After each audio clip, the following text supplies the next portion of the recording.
Ladies and gentlemen, brave young souls, today we stand together on the precipice of a silent but fierce battle. A battle against the invisible change of conformity and identity that you, as young men, confront each day.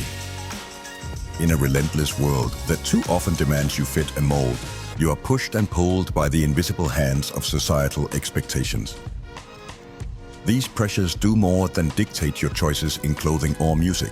They reach deep, challenging the very essence of your strength and character. The secret to breaking free from these chains isn't found in succumbing to the world's demands, but in blazing your own trail.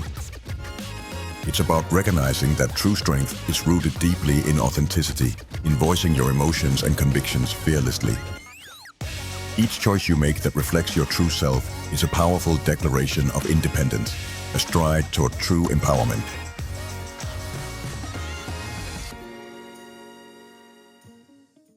Allow me to draw your hearts deeper into the tale of Daniel, a narrative that vividly captures the essence of standing firm against conformity under immense pressure.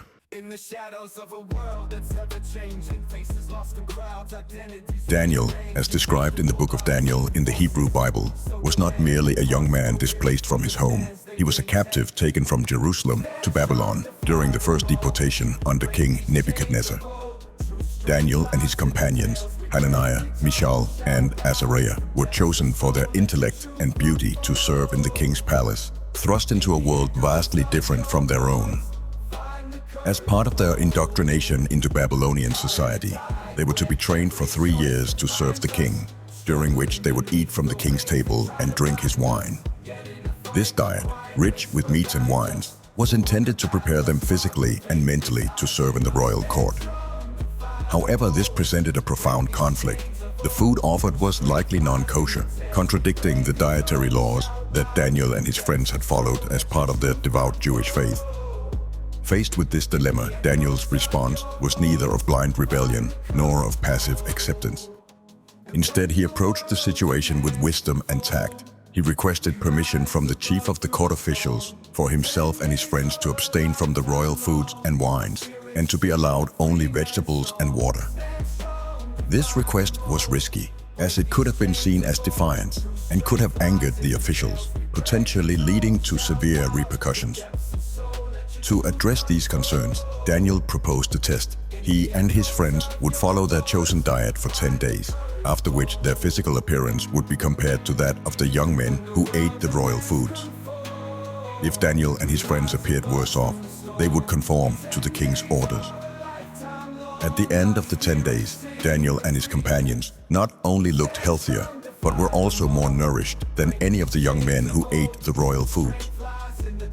Because of their faithfulness and the wisdom in handling the situation, Daniel and his friends were not only allowed to continue with their diet throughout their training, but were also found to be 10 times better than all the magicians and enchanters in the whole kingdom at the end of their training.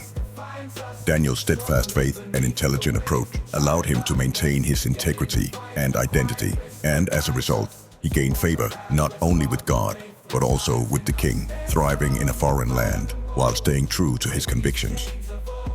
This story is a powerful testament to the rewards of staying true to one's values and beliefs, even in the face of overwhelming pressure to conform.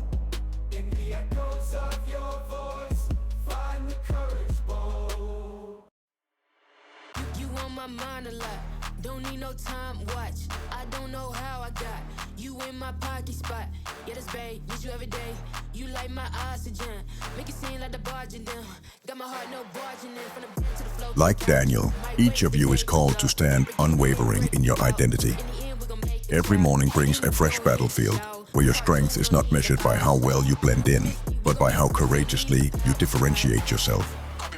To resist the tide to say no when every voice around you says yes is far from easy. It is revolutionary. It is this courage that doesn't just define you as a man, but heralds you as a leader. I am Raphael, and I welcome you to the Alphas, a brotherhood of valiant, empowered individuals who defy adversity to define themselves. Together, we will not just endure, we will soar.